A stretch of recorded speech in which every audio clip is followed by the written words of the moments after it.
नमस्कार दोस्तों, स्वागत है आप सभी का आपकी अपनी चैनल चल अकेला ब्रो प्रिय भक्तों। आज हम आपको एक कथा सुना रहे हैं जो सुनने मात्र से आपके जीवन में सुख संपत्ति और धन की वर्षा होगी। तो चलिए कथा को प्रारंभ करते हैं। श्रोता, एक जंगल में एक तोता और मैना प्रेम पूर्वक आपस में मिलकर रहा करते थे। उनमें बहुत प्रेम था। एक दिन किसी विवाद के कारण तोता और मैना के बीच झगड़ा हो गया। तोता ने कहा कि इस संसार में सबसे बड़ा पापी और विश्वासघाती स्त्री है। मैना ने जवाब दिया कि इस संसार में सबसे ज्यादा पापी और विश्वासघाती पुरुष होते हैं। और दोनों की आपस में बहस हो गई। फिर सोचा, हम यह बात भगवान विष्णु से पूछते हैं। और अपने विवाद का निदान के लिए वे भगवान विष्णु के पास गए और अपनी बात बताई। नारायण ने तोते से कहा, तुम कैसे कह सकते हो कि संसार में स्त्री पुरुषों की अपेक्षा ज्यादा पापी और विश्वासघाती है? तोता बोला, प्रभु, मैं आपको एक कहानी को सुनाना चाहता हूं जिससे हम सबको यह मालूम होगा कि स्त्री पुरुषों की अपेक्षा ज्यादा पापी और विश्वासघाती होती है। फिर भगवान नारायण बोले, ठीक है, तुम कहानी सुनाओ। तब तक माता लक्ष्मी आ जाती है और कहती है, मुझे भी यह कहानी सुननी है, मैं भी सुनना चाहती हूं। तब भगवान नारायण कहते हैं, ठीक है, बैठो। फिर तोता भगवान नारायण और माता लक्ष्मी के सामने कहानी सुनाने लगता है। एक राज्य में अग्रसेन नाम का राजा राज्य करता था। उसके 4 बेटे थे जो सभी बहुत ही बहादुर और प्रतापी थे। लेकिन सबसे बड़ा बेटा, जिसका नाम चंद्रसेन था, वो न केवल प्रतापी बल्कि बहुत ही सुंदर भी था। उसकी पत्नी चंद्रप्रभा भी बहुत ही सुंदर और रूपवान थी। वह अपने आगे किसी दूसरी स्त्री को सुंदर नहीं मानती थी। एक दिन राजा अग्रसेन ने अपने बेटे चंद्रसेन को उसकी किसी बात पर नाराज होकर के राज्य से निकाल देने का आदेश दिया। राजा का यह आदेश सुनकर सभी इस बात से चिंतित हो गए। फिर चंद्रसेन अपने महल में गया और उदास हो गया। उधर चंद्रसेन को उदास देखकर उसकी पत्नी ने पूछा, प्राणनाथ, आप उदास क्यों हैं? आप इतना मुरझाए से क्यों हैं? राजकुमार होकर भी आप इस तरह चिंतित क्यों हैं? तब चंद्रसेन सोचने लगा कि मैंने बहुत बुरा किया है और अपनी सारी बात अपनी पत्नी को बता दी। उसी समय उसकी पत्नी मूर्छित हो जाती है। फिर दासियों ने चंद्रप्रभा पर गुलाब का पानी का छिड़काव किया। तब जाकर वह होश में आ गई। अब होश में आकर चंद्रप्रभा ने अपने पति राजकुमार चंद्रसेन से कहा, आप मुझे दासी पर छोड़कर परदेश चले जाएंगे तो मैं आपके बिना कैसे जी पाऊंगी? मैं भी आपके साथ ही चलूंगी। तब राजकुमार चंद्रसेन कहता है, तुम मेरे साथ कैसे चल सकती हो? क्योंकि दूसरे राज्य में अनेक प्रकार के संकट होते हैं और तुम नाजुक महलों में रहने वाली महलों के बिना यह कष्ट कैसे बर्दाश्त कर पाओगे? फिर तो राजकुमार चंद्रसेन की बात को सुनकर रानी चंद्रप्रभा कहती है, प्रीतम, जितने भी दुख दूसरे राज्य में आएंगे वो सब हमारे साथ होते हुए सुखी से भी अधिक सुखमय लगेंगे। महल के सुख बिना आपके जंगल के दुखों से भी अधिक डरावने लगेंगे। इसलिए मैं भी आपके साथ चलूंगी। अब तोता कहता है, प्रभु, रानी चंद्रप्रभा की आंखों में आंसू देखकर चंद्रसेन ने मन में सोचा कि वह मेरे बिना नहीं रह सकती, इसलिए मुझे इसको तड़पते हुए छोड़कर चलना सही नहीं होगा। इन सभी बातों को सोचते हुए राजकुमार चंद्रसेन अपनी पत्नी चंद्रप्रभा से कहते हैं, तुम उदास नहीं होना, हम तुम्हें साथ लेकर जाएंगे। इस बात से चंद्रप्रभा खुश हो जाती है और अपने पति के साथ जाने की तैयारी करने लगती है। अगली सुबह वे राज्य से बाहर निकलकर एक जंगल में पहुंचते हैं। चलते चलते थक जाते हैं और फिर उन्होंने एक बरगद के वृक्ष के नीचे विश्राम करने का निर्णय लेते हैं। वे बहुत थके हुए थे। ठंडी हवा के झोंकों से उन्हें नींद तुरंत आ गई। परंतु कुछ देर बाद वहीं पर एक सांप ने रानी को काट लिया। फिर तोता कहता है, हे प्रभु, आगे सुने। सांप के डसते ही रानी तड़पने लगी और चंद्रसेन की आंख खुल गई। तो रानी को तड़पता हुआ देखकर और सांप को जाता हुआ देखकर चंद्रसेन बेचैन हो गए। फिर कुछ देर बाद रानी की मृत्यु हो गई। इस प्रकार मृतक रानी को देखकर चंद्रसेन ऊंचे स्वर में रुदन विलाप करने लगे। उसका रोना धोना सुनकर जंगल के जीव जंतु उसे खाने के लिए वहां आ गए। फिर चंद्रसेन ने मन में सोचा, अब जीवन संगिनी ही मर गई है तो मैं अब जीकर क्या करूंगा और इसी जंगल में अपने प्राण त्याग दूंगा, ऐसा मन में सोचता है। फिर वह रानी की लाश के पास से उठ जाता है और जंगल से लकड़ियां इकट्ठी करने लगता है और रोकर कहता, हे कि मैं भी रानी की चिता में जलकर मर जाऊंगा। बस उस समय स्वर्ग से एक देवदूत आता है और उसे रोते हुए देखकर उसके मन में दया आ जाती है। राजकुमार चंद्रसेन के पास जाता है और पूछता है, तुम क्यों रो रहे हो? आखिरकार तुम्हारा दुख क्या है? राजकुमार चंद्रसेन ने देवदूत से कहा, मेरे पास अपना दुख कहने की शक्ति नहीं है। मुझे चाहिए कि यह धरती फट जाए और मैं इसमें समा जाऊं। फिर देवदूत ने कहा, तुम मुझे अपना हाल बताओ, शायद मैं तुम्हारी मदद कर सकूं। फिर चंद्रसेन ने कहा, महाराज, मैं एक राजकुमार हूं और राजा अग्रसेन का बेटा हूं। मेरे पिता ने मुझे राज्य छोड़ने के लिए कहा था, इसलिए मेरी पत्नी और मैं इस जंगल में चलते चलते यहां आ गए। यहां आकर मेरी पत्नी को सर्प ने काट लिया है और उसकी मृत्यु हो गई और मैं लकड़ियां इकट्ठा कर रहा हूं ताकि मैं अपनी पत्नी के साथ ही जलकर अपने आप को भी अग्नि के हवाले कर सकूं। तब तोता कहता है, हे प्रभु, आगे सुने। चंद्रसेन की बातों को सुनकर देवदूत कहते हैं, राजकुमार, तू मूर्ख है। यह संसार है, यहां इंसानों का आना जाना लगा रहता है। इस शरीर को एक दिन सबको त्याग देना पड़ेगा। तू भी इसे जानता है। इस संसार में कोई भी किसी के साथ नहीं आता और न ही किसी के साथ जाता है। फिर भी तुम मूर्खों की तरह यह बात कर रहे हो। अगर तू जीवित रहेगा तो बहुत सारी रानियां तुझे मिलेंगी, इसलिए मेरे कहने पर मरने का विचार छोड़ दो। इस मानव शरीर को प्राप्त करने के लिए देवता भी बेहद इच्छुक होते हैं, तो फिर इस शरीर को क्यों नष्ट करना चाहता है? इस प्रकार देवदूत के शब्दों को सुनकर चंद्रसेन कहता है, महाराज, आपने जो कुछ कहा है वह सत्य है, किंतु ऐसी पतिव्रता पत्नी मुझे किसी जन्म में भी नहीं मिलेगी, इसलिए मैं इसके साथ ही मरूंगा। फिर देवदूत चंद्रसेन के विचार सुनकर देवदूत ने जान लिया कि यह अपनी पत्नी के बिना नहीं रह सकता है। तब देवदूत ने चंद्रसेन से कहा, राजकुमार, तेरी पत्नी के जीवित करने के लिए केवल एक ही उपाय है। अब तू मेरी बात को ध्यान से सुनो। यदि तू इस उपाय को कर सकता है तो तेरी रानी जीवित हो सकती है। फिर चंद्रसेन ने कहा, महाराज, आप जो कुछ भी कहेंगे वह सब करने के लिए तैयार हूं, केवल मेरी पत्नी को जीवित कर देना। तब देवदूत ने कहा, तुम्हारी रानी की आयु केवल 20 वर्ष थी, जिसने इसे बिता दिया। इसके बदले तेरी उम्र 70 वर्ष की है, जिसमें से 30 वर्ष बीत चुके हैं। तेरे जीवन काल में 40 वर्ष अब भी बाकी हैं, यानी तुझे 40 साल और जीने का अवसर है।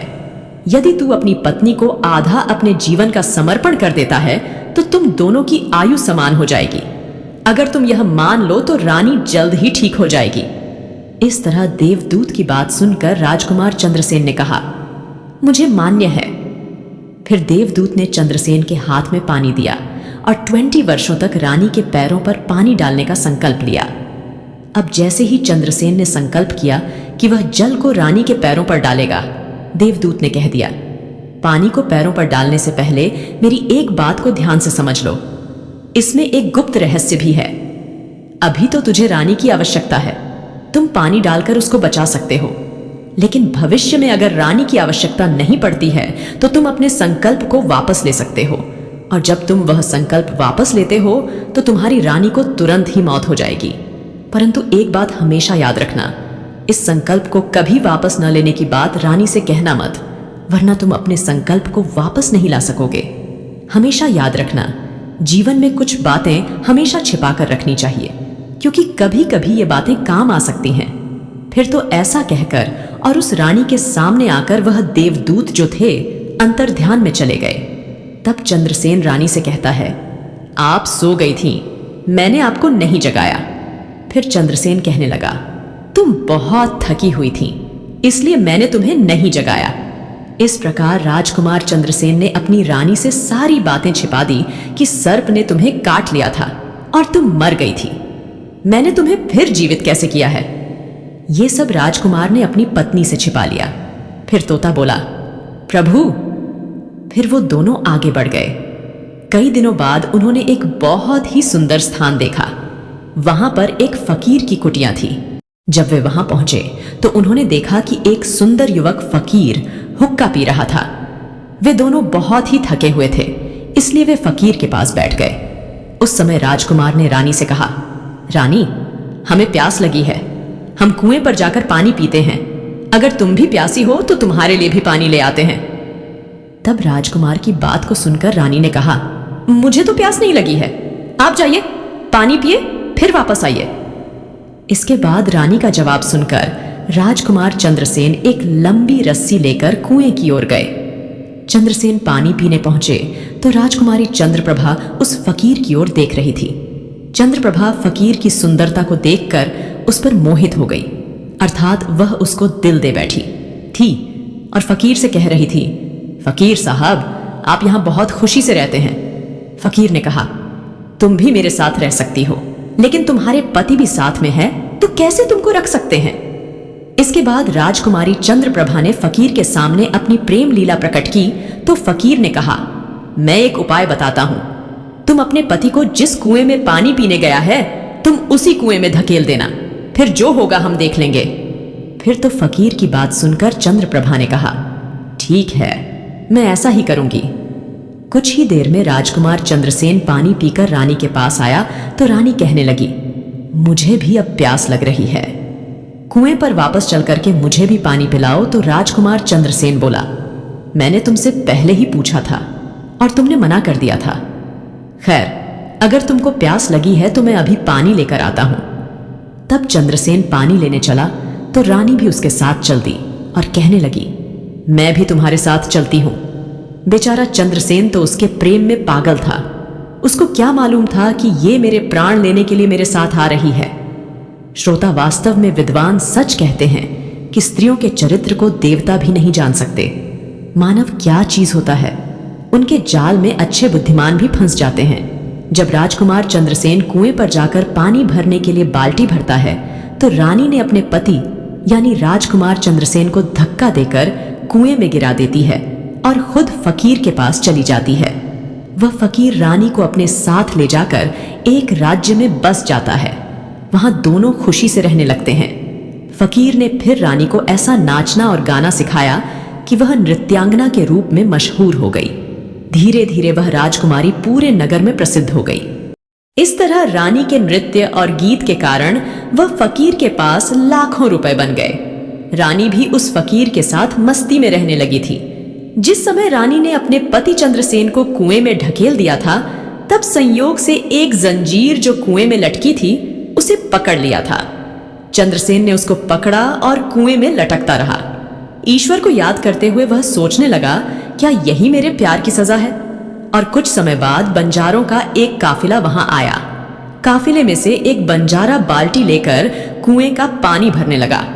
जब उसने पानी में बाल्टी डाली तब चंद्रसेन ने उसकी बाल्टी हाथ से पकड़ ली। बंजारा यह देखकर चौंक गया और पूछा, तुम कौन हो? राजकुमार चंद्रसेन ने कहा, भाई, मैं आफत का मारा हुआ हूं, मुझे यहां से निकालो और मेरी जान बचाओ। मैं सारी जिंदगी आपके उपकार को नहीं भूलूंगा। और ऐसा कहकर के राजकुमार बंजारे से प्रार्थना करने लगा। फिर तो राजकुमार चंद्रसेन के दुख को देखकर उस बंजारे को उस पर दया आ गई और उसने चंद्रसेन को कुएं से बाहर निकाल लिया और फिर पूछा, भाई तुम कौन हो? तुम इस कुएं में कैसे गिरे? तुम मुझे अपना हाल बताओ। तब चंद्रसेन ने कहा, भाई, मैं अपना हाल आपसे कैसे कहूं? जो मुश्किलें मेरे साथ हुई हैं, भगवान न करे किसी के साथ ऐसा हो। फिर चंद्रसेन ने कहा, यदि तुम मुझसे जानना ही चाहते हो तो मैं आपको अपनी कहानी सुनाता हूं। मैं एक राजकुमार हूं। मेरे पिता ने मुझे राज्य से निकाल दिया था, इसीलिए मैं अपनी प्रिय पत्नी के साथ एक जंगल में पहुंच गया। मेरी पत्नी और मैं एक दूसरे से बहुत प्यार करते थे। जंगल में एक सांप ने मेरी पत्नी को काट लिया, जिससे उसकी मृत्यु हो गई। मैं जब अपनी पत्नी के साथ मरने जा रहा था तब एक देवदूत ने मुझ पर दया की और मेरी आयु के 20 वर्ष में मेरी पत्नी को देने के बाद उसे पुनः जीवित कर दिया। फिर हम उस जंगल से आगे बढ़े। कुछ दिनों बाद हम एक स्थान पर पहुंचे जहां एक फकीर का डेरा था। मुझे प्यास लगी, मैं पानी पीने गया। जब मैं वापस आया तो मेरी पत्नी ने मुझसे कहा कि उसको भी प्यास लगी है, मुझे भी पानी पिलाओ। और इसी तरह कहकर मेरी पत्नी मेरे साथ उस कुएं पर आ गई। मैं कुएं से पानी निकाल रहा था तो उसने मुझे पीछे से धक्का दिया। कुएं में लटकी हुई एक जंजीर मेरे हाथ में आ गई, जिससे मैं कुएं में गिरने से बच गया। और फिर जब आप आए तो मैंने आपको आवाज दी, जिसके बाद आपने मुझे कुएं से बाहर निकाला। अब तोता बोला, प्रभु। इस प्रकार राजकुमार चंद्रसेन ने दुखी मन से सारा हाल उस बंजारे से कह दिया और फिर अपनी व्यथा सुनाकर चंद्रसेन चुप हो गए। उधर बंजारा ने उसकी बात को सुना और रानी की करतूत सुनकर दुखी होकर कहा कि स्त्री का चरित्र भगवान भी नहीं समझ सकते तो मनुष्य कैसे समझ सकता है बोलकर।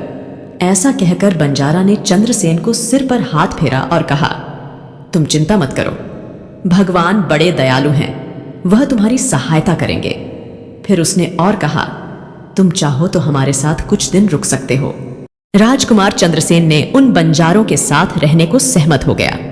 फिर उनकी सहायता से वह कुछ दिनों बाद उसी राज्य में पहुंचा जहां उसकी पत्नी चंद्रप्रभा और वह फकीर रह रहे थे। उस राज्य को देखकर वह बंजारे से कहने लगा, भाई, मेरी इच्छा है कि हम कुछ दिन इस राज्य में रहते हैं। तब बंजारे ने कहा, आप जैसे चाहें, मुझे कोई आपत्ति नहीं है। फिर राजकुमार चंद्रसेन जो बंजारे से विदा होकर राज्य में आया, काम की तलाश में घूमने लगे। कुछ दिनों बाद राजकुमार की मेहनत, परिश्रम देखकर उसे एक बड़े व्यापारी ने अपने पास नौकरी पर रख लिया। इस तरह राजकुमार चंद्रसेन ने उस व्यापारी के पास रहना शुरू किया और बड़ी मेहनत और प्यार से अपने कर्तव्यों का निर्वाह करना शुरू किया। यह देखकर उस व्यापारी ने चंद्रसेन को बड़ा सम्मान दिया और उसे अपने यहाँ का मुनीम बना लिया। और इस तरीके से राजकुमार चंद्रसेन के दिन बड़ी खुशी खुशी गुजरने लगे। अब एक दिन नगर के राजा के यहाँ चंद्रप्रभा के नृत्य का आयोजन हुआ। राजा ने उस शहर के सभी बड़े व्यापारी और सेठों को अपने यहाँ नृत्य देखने के लिए आमंत्रित किया। जब राजकुमारी चंद्रप्रभा का नृत्य होने वाला था, शहर के सभी व्यापारी और सेठ साहूकार राजा के यहाँ पहुंच गए। चंद्रसेन जो रानी के नृत्य और गायन की प्रशंसा सुनता था, उसने भी सोचा कि मुझे इस नृत्य को देखना चाहिए। उसने भी राजा के दरबार में सेठ के साथ यहाँ पहुंच गया। रानी ने अप्सरा के समान नृत्य किया और उनकी सुरीली आवाज में कई सुंदर रागों को प्रस्तुत किया। उनके गाने को सुनकर महफिल के सभी लोग आश्चर्य में आ गए और सभी ने बहुत सारे इनाम दिए। इसके साथ ही राजा से लेकर प्रजा तक सभी ने उन्हें प्रशंसा की। राजकुमार चंद्रसेन ने अपने हाथ की अंगूठी उठाई जिसमें हीरा जड़ा हुआ था और फिर वह उसे उतारकर रानी चंद्रप्रभा को भेंट कर दी। इसके बाद रानी चंद्रप्रभा ने अंगूठी को पहचान लिया और मन ही मन में कहने लगी, यह तो बहुत बड़ा आश्चर्य हो गया। मेरा पति जिंदा है और यहाँ पहुंच गए हैं। अब वह मुझे छोड़ेगा नहीं, इसलिए मुझे कुछ ऐसा करना चाहिए जिससे वह मारा जा सके। उसने मन में सोचा, अब मैं यहाँ के राजा को एक सुरीला गाना और नृत्य सुनाऊंगी जिससे वह खुश होकर मुझे कुछ मांगने के लिए बोलेंगे। तब मैं राजा के आदेश से उन्हें मरवा दूंगी। इसके बाद राजकुमारी चंद्रप्रभा ने एक सुरीला गाना और नृत्य को करा। रानी की इस बसंत की बहार को सुनकर राजा खुश हुआ। वह चंद्रप्रभा को बोले, मैं तुम पर बहुत खुश हूं, तुम मुझसे क्या मांगती हो? तब राजकुमारी ने कहा, अगर आप मुझसे प्रसन्न हैं तो सबसे पहले मुझे वचन दीजिए और फिर जो कुछ मैं मांगूंगी वह आप मुझे जरूर देंगे। फिर चंद्रप्रभा ने कहा, इस सभा में एक चोर है, कृपया उसे फांसी की सजा दें। राजा ने कहा, तुम उस चोर को मेरे सामने लाओ। रानी ने उसका हाथ पकड़ा और उसे राजा के सामने ले गई। राजा ने अपने सैनिकों को आदेश दिया कि उस चोर को झल्लादों के पास ले जाओ और उसे चोर को फांसी पर चढ़ा दो। इसी बीच चंद्रसेन का सेठ भी वहां पहुंचा। वो डरकर चंद्रसेन के पास गया और पूछा, तुमने क्या चुराया इस नर्तकी का जिसके कारण वह तुझे मारना चाहती है? चंद्रसेन ने अपने मालिक से कहा, मालिक, मैंने कुछ नहीं चुराया है, बस आप इस राजा को केवल यह बता दो कि वह मेरी 2 बातें सुन ले, इससे मेरी जान बच सकेगी। अब चंद्रसेन का मालिक इसे सुनकर अपने साथ ही व्यापारियों और साहूकारों के पास गया और सभी ने मिलकर मशवरा किया। उन्होंने कहा, मित्रों, या तो राजा न्याय करें या हम सभी इस शहर को छोड़कर कहीं और चले जाएंगे। और इस प्रकार सभी व्यापारी राजा के पास गए और कहने लगे, राजा साहब, हमारा मुनीम निर्दोष है, उसे मार देने का आपका आदेश है। वह कह रहा है कि वह अपनी 2 बातें आपको कहना चाहता है, फिर भी आपको लगे कि उसने अपराध किया है तो उसे फांसी दे दो, लेकिन मेरे मरने से पहले राजा केवल मेरी 2 बातों को जरूर सुने। फिर राजा ने व्यापारियों की बात सुनकर कहा, ठीक है, मुनीम को बुलाओ। चंद्रसेन को लेकर राजा के सामने लाया गया और राजा ने कहा, तुम जो कुछ कहना चाहते हो वो मेरे सामने कहो।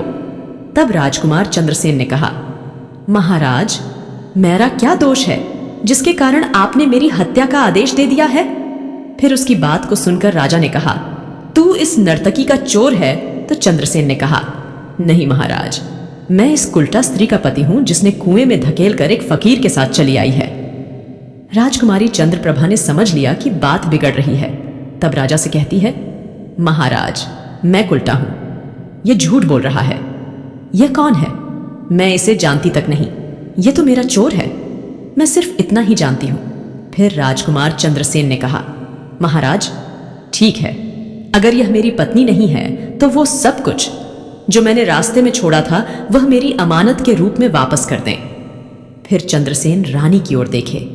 राजकुमार ने अपनी अमानत को लौटाने की बात की तो राजकुमारी चंद्रप्रभा ने इसे स्वीकार कर लिया। तब चंद्रसेन ने कहा, अच्छा, अब तुम अपने हाथों में पानी लो, हमारा न्याय इसी सभा में होगा। पानी लेकर वह जमीन पर रखा और कहा, वह वस्तु जो मेरे पास रास्ते में दी गई थी मैं अब वापस कर रहा हूं।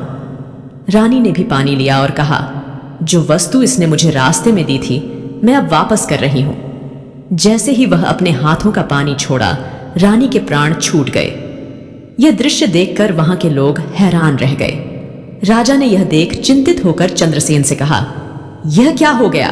बताओ मुझे सच्चाई। तब राजकुमार चंद्रसेन ने अपनी कहानी शुरू की। अपने जीवन की सब घटनाओं को खुलकर बताते हुए उसके देश निकाले जाने से लेकर अब तक के सभी घटनाओं को सुनाया। राजा ने सब कुछ सुनकर चंद्रसेन को अपने गले लगा लिया और अपनी बेटी की शादी चंद्रसेन के साथ कर दी। तोते ने कहा, प्रभु, मैंने इस कहानी को सुना है। मैं भी स्त्रियों से घृणा करता हूं और मैं यह कह सकता हूं कि इस संसार में स्त्रियां पुरुषों से अधिक पापी और विश्वासघाती होती हैं। अब श्रोताओं, एक बार तोते ने भगवान नारायण और माता लक्ष्मी को इस कहानी से यह बताया कि स्त्री पुरुषों की तुलना में अधिक पापी और विश्वासघाती होती है। तो सभी ने इसे सुनकर हैरानी में डाल दिया। माता लक्ष्मी ने कहा, प्रभु, मुझे लगता है कि तोता सच कह रहा है। स्त्री तो सभी में से केवल एक दो ही बिना नैतिक मूल्यों और ईमानदारी के हो सकती है, परंतु पुरुषों में भी ऐसे कुछ है जो पापी और विश्वासघाती हो सकते हैं। फिर भगवान नारायण ने पूछा, ठीक है, तो मैना तुम कैसे सिद्ध करोगी? यह बात मैना बोली, मैं भी एक कहानी सुनाती हूं जिससे स्पष्ट होगा कि स्त्री की तुलना में पुरुष अधिक पापी और विश्वासघाती होते हैं। फिर मैना ने कहना शुरू किया, प्रभु, एक गांव में एक परिवार रहता था जो बहुत ही धनवान था और उस धनवान यानी सेठ का बेटा एक अद्भुत प्रकार का व्यक्ति था। सेठ का बेटा इतना जुआरी था कि सेठ उसके बारे में सोचते सोचते परेशान रहता था। एक दिन उनका बेटा जुआ खेल रहा था। उसी दिन उसके पिता का निधन हो गया। फिर भी उसने जुआ खेलना बंद नहीं किया, लेकिन पिता की मृत्यु के बाद वह खुलकर जुआ खेलने लगा और सब कुछ हार गया। फिर वह अपने गांव से दूर चला गया और एक सेठ के घर पहुंचा और सेठ से बोला, मुझे बहुत तेज प्यास लगी है, मुझे एक गिलास पानी मिलेगा। तो सेठ ने उस युवा से पूछा कि तुम कौन हो, क्या करते हो और कहां से आए हो? जिसके उत्तर में उस युवा ने कहा, मैं एक व्यापारी हूं और यहां से जा रहा था तो सोचा कि पानी पीकर चला जाऊं। तब सेठ ने पूछा कि तुम कौन सा व्यापार करते हो? तब युवा कहता है, व्यापार करते समय मेरे सामान समुद्र में गिर गया, इसलिए यदि आप मेरी कुछ मदद कर दें तो अच्छा होगा। फिर सेठ ने लड़के की बात सुनी और फिर उसकी बातों के जाल में फंस गया और कहने लगे कि बेटा, तुम तो ठीक हो और कुछ कमा भी लेते हो, तो क्या मेरी बेटी से शादी करोगे? अब तो यह बात सुनकर युवा खुश हो जाता है और शादी के लिए हाँ कह देता है, जिसके बाद दोनों का विवाह हो जाता है। प्रभु, इस प्रकार सेठ अपनी बेटी को धन के साथ विदा कर देते हैं। उधर युवा लड़के को तो बस केवल धन के लिए विवाह करना था, तो उसने वह भी कर लिया। अब विवाह के बाद जब युवा सेठ की लड़की को साथ लेकर जा रहे थे तो एक जंगल आ गया। वहां पर युवा लड़का अपनी पत्नी से बोला, देखो, हम अभी जंगल में हैं, यहाँ कोई चोर हमारे गहनों को चुरा सकता है, इसीलिए आप अपने सभी गहनों को मुझे दे दें ताकि हम सुरक्षित रह सकें। युवा की पत्नी ने अपने पति पर भरोसा किया और अपने सभी गहनों को उन्हें सौंप दिया। और क्यों न करें, क्योंकि वह उनके पति थे। उसके बाद युवा ने अपनी पत्नी के गहनों को एक पारदर्शी बंधन में बांध लिया और फिर वे जंगल में आराम से ठहरे। इस दौरान युवा के मन में लालच उत्पन्न हुआ और उनकी पत्नी के साथ जाने वाली एक दासी थी जिसे सेठ ने अपनी लड़की के साथ भेजा था। युवा ने फिर उस दासी को मार डाला। फिर उसने अपनी पत्नी को एक कुएं में गिरा दिया और मन में यह विचार किया कि मैंने उसके साथ में सिर्फ पैसों के लिए शादी की थी, मुझे पैसे मिल गए और उसने सोचा कि वह पानी में डूबकर मर जाएगी। इस तरह सोचकर वह युवा वहां से चला गया, लेकिन उसकी पत्नी नहीं मरी और वह कुएं से बाहर निकलने के लिए आवाज देती रही। कुएं के पास से एक आदमी गुजर रहा था और जब उसने किसी महिला की आवाज सुनी तो वह उस महिला को कुएं से बाहर निकाल लिया। फिर कुएं से बाहर निकलने के बाद महिला ने अपनी सारी जानकारी उस व्यक्ति को दी और उस व्यक्ति ने महिला को उसके पिता के घर पहुंचा दिया। अब जब महिला पिता के घर पहुंची तो उसके पिता ने पूछा, तुम्हारे साथ क्या हुआ? महिला ने कहा, पिताजी, जंगल में कुछ चोरों ने हम पर हमला किया था और दासी को मार दिया, मुझे कुएं में धकेल दिया और पति के बारे में कुछ पता नहीं है। बेटी की बातें सुनकर सेठ जी ने कहा, कोई बात नहीं, भगवान सब ठीक करेंगे। अब मैं यह कहती हूं कि प्रभु इस दुनिया में स्त्री और पुरुष दोनों ही विश्वासघाती और पापी हो सकते हैं। अब आपके हाथ में न्याय का फैसला है। मैंने भी आपको एक कहानी सुनाई है और तोते ने भी एक कहानी सुनाई है। अब आप ही न्याय करें। उसने अपनी पत्नी को मारा और सारा सामान लेकर चला गया। अब तोता और मैना की कहानी सुनकर भगवान नारायण बोले, ठीक है तोता और मैना, मैंने तुम्हारी कहानी को ध्यान से सुना है। अब मैं तुम्हारा न्याय करता हूं। सच में इस संसार में स्त्री और पुरुष के बीच ज्यादा पापी या विश्वासघाती कौन होता है, यह मेरे लिए स्पष्ट है। नारायण जवाब देते हैं बिना किसी शंका के, यह सत्य है कि इंसान की सोच उसके स्तर से नीचे जा सकती है और वही पापी और विश्वासघाती होता है, चाहे वह स्त्री हो या पुरुष। इंसान को किसी भी प्रकार के पाप करने से पहले यह सोचना चाहिए कि क्या वह सही है या नहीं। पापी और विश्वासघाती होने की कोई जाति नहीं होती, इंसान की सोच और कृत्यों का परिणाम होता है। श्रोताओं, वास्तव में इंसान की सोच उसके स्तर से नीचे जा सकती है और यही पापी और विश्वासघाती बना देता है। इस कहानी को बोलते समय कोई त्रुटि हुई हो तो मैं क्षमा चाहती हूँ। तो दोस्तों, उम्मीद करते हैं कि हमारी आज की कहानी आपको पसंद आई होगी। आपसे निवेदन है कि वीडियो को लाइक करें, इससे हम मोटिवेट होते हैं और हमें प्रेरणा मिलती है। साथ साथ इसे अपने मित्रों और सगे संबंधियों के साथ शेयर अवश्य करें। ऐसी ही और भी धार्मिक और आध्यात्मिक जानकारियां और कहानियों के लिए सब्सक्राइब करें हमारे YouTube चैनल को और कमेंट बॉक्स में जय लक्ष्मी नारायण लिखकर भगवान को याद जरूर कर लीजिए। फिलहाल आज के लिए बस इतना ही। अब इजाजत दें। आपका बहुत बहुत शुक्रिया। जय श्री कृष्ण।